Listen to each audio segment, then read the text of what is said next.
The Lakers split their games this past weekend, first losing to the Mavericks at the buzzer. Then they snagged a 111-105 win last night over the Magic. Head coach Darvin Ham says they anticipate LeBron returning at some point this season. All right, Shannon, what's your biggest takeaway from the weekend? Skip, I don't know about you, but I'm really over AD saying my bad. We saw him say it's my bad against Philly when he had an opportunity to make 2 free throws, put them up 1, they probably win the game. We saw him say my bad against Boston when he missed both free throws, and he could have put them up 4. And we saw it the other night. He split, had an opportunity to put them up 4. They probably win the game. Now, this is after he had just said 2 nights earlier it was his fault in Houston with the production that he gave you. So that's 4 games, at least 4 games this year, where he said, my bad. At some point in time, I want everybody to start saying, AD, you're good. That's not good enough. Austin Reeves should not have to have a career night. Austin Reeves was the best player on the floor last night for both BOAF teams, Skip. He was the best player, and it wasn't close. An undrafted free agent. You got 2 number 1 overall draft picks, Anthony Davis and Paolo Banchero, and Austin Reeves was the best. Wendell Carter Jr. was a high draft choice. D'Lo was a high draft pick, the 2nd overall pick. And Austin Reeves, an undrafted free agent, was the best player on the floor last night. He outscored by himself last night, 10-5. Skip, he went on a stretch by himself over the last 33, scored 10 points to the Magic 5. And there were plays down the stretch. He's like, nah, AD, I can't trust you anymore on this. I'm going to take it and do it myself. And either he made the basket or he got fouled and went to the free throw line. Skip, he shot 18 free throws last night. He was ultra aggressive. He's fearless. That's why LeBron loves playing with him. He's not in awe of the moment, Skip. The moment doesn't get too big for him. He will make big shots. Is he the most talented guy on the roster? No. But I know what I'm going to get from him. I know he's going to give me everything he got on every single night. And that's all you could ask for a player. But this AD, and I knew we were in trouble, Skip. You remember that night they beat Toronto, and I think AD had 8 points and 9 rebounds, and everybody was gushing. You see, just goes to show you. No. AD should never have 8 points in a ball game. He should average 8 points a quarter, not for an entire game. He drifts, he comes, he goes. No, Skip, it told me what I already knew. Skip, you can't lose that game. Skip, he fouled the guy shooting a 3. He splits the free throws, and then that was his guy. Do you realize? So you talk about you're going to get the rebound. A rebound, if they make a 2, Skip, it only ties you, sends you to overtime. A 3 sends you to the locker room with your head down, asking questions. What happened? So no, Skip, it didn't tell me. And he says LeBron is going to come back at some point during the season. For what? Skip, let's just say for the sake of argument, you lose another 3 games, and you're the 15th. You're out of the play-in because it stops at the 10. What exactly is LeBron coming back for? Man, get that foot healthy and see him next year. Okay. I'm going to start with your first point, and I'm going to disagree with your second point. Okay. I'm coming around about Anthony Davis to my first nickname that I gave him. And I know his father watches the show, according to Jen, so I apologize in advance to his father because we do love you, and we try to love your son, Dad. But I have called him on occasion AD, standing for always disappointing. And Shannon, that's pretty much who he is always disappointing, because he flashes his greatness, and I don't use the term greatness very often on this show, but he's got greatness to him. He's got top 5 greatness to him. There are nights when I sit back and say, he's 6'10", he plays 7'2", with guard skills. And that's why Darvin Ham has taken lately to nickname calling him Wilt, as in Wilt Davis, as in Wilt Chamberlain Davis. Because on a given night, any given night, he can put up those silly Wilt numbers that Wilt used to put up oftentimes against some white guys, where he would just terrorize the white guys and put up numbers that we'll never, ever see again as long as the NBA lives. And some nights, AD can put up those silly numbers where you and I sit back and say, where was that the other night and the night before that and the night before that? I don't know, because there's something in him that doesn't start his engine every night. His motor runs cold so many nights to the point that it doesn't run at all. It's almost like the electric cars that turn off when you come to a stop sign or a stoplight, and then they start back up, except you push on the gas with him and it doesn't start back up. And I don't know why, because I told you I loved it that night that LeBron passed Kareem and AD wouldn't even get off the bench to clap, because he was so upset he'd been taken out of the game that was winnable at that point against the team they were fighting against in the standings, the Oklahoma City Thunder. The Lakers wound up losing that game. And he said the next day, I was deflated because we were losing. I love LeBron and I love that he passed Kareem, but last night it didn't really matter because we lost to the Thunder. Okay? Yeah. Now show me. Back that up, and I love what you said. Instead of my bad, it should be my good. A lot of nights the rest of the team should be saying, way to go. Thank you very much. Yes. You were wilt tonight. Okay, so Friday night, I'm watching, as were you. And when I look at that sequence down the stretch, I look at what AD did for the game. He was really good in the game. He was 9 of 14. He had 26 points and 10 rebounds. Even in the fourth quarter, he made 6 out of 7 free throws, which was really good. But he missed the one that mattered the most. So what happens we're down to, they're up 4 with 7 seconds left. And if we can see what happened, if we could roll it here, it's 7.2 seconds left. And he jumps out and fouls Kleba. I don't know what he's doing, because you can't. You're up 4 points. It's the one thing on the basketball court that cannot happen right now. You cannot foul a mediocre three-point shooter. It's not Tim Hardaway shooting it. It's Kleba. And he's been out for a while. I'll take my chances on that. And he leaps out and just blatantly fouls him. And then to Kleba's credit, he marches right to the free throw line and makes all 3 of them. Okay? You're still okay.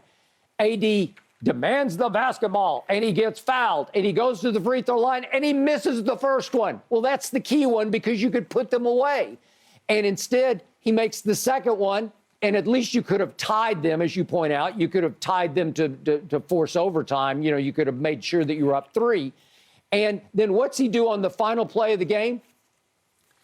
He roams into the middle of the lane and gets confused on defense. Well, Kleber's your guy. And Kleber, you can't let him shoot a 3. This is it. This is 3-2-1. Thank you. This is going to be a buzzer beater. There's no reason to roam in the lane, because you don't need the rebound, as you point out. All you need to do is make sure you get a hand in the face, not foul him, but at least bother the shot of Kleber. And he made a run at him. He was just a little late getting there, and Kleber made a great shot. And you blew a game that you had won. It was salted away. It was in the books. And you blow it because Anthony Davis lost his mind at the end of the game. So, Shannon, help me out here. Sometimes I think, does he not have the basketball IQ that I think that I've thought in the past that he did have? I think he does. I think he is a smart basketball player. Yeah. I think he just drifts. I think he loses focus. I think his mind wandered at the end of the game when he should have been the most locked in, that there's not enough killer in him to say, I'm going to clamp down, lock down, and get this thing to the finish line. And obviously there's no LeBron, and so it's on him not to make blunder, boneheaded plays, and he made 3.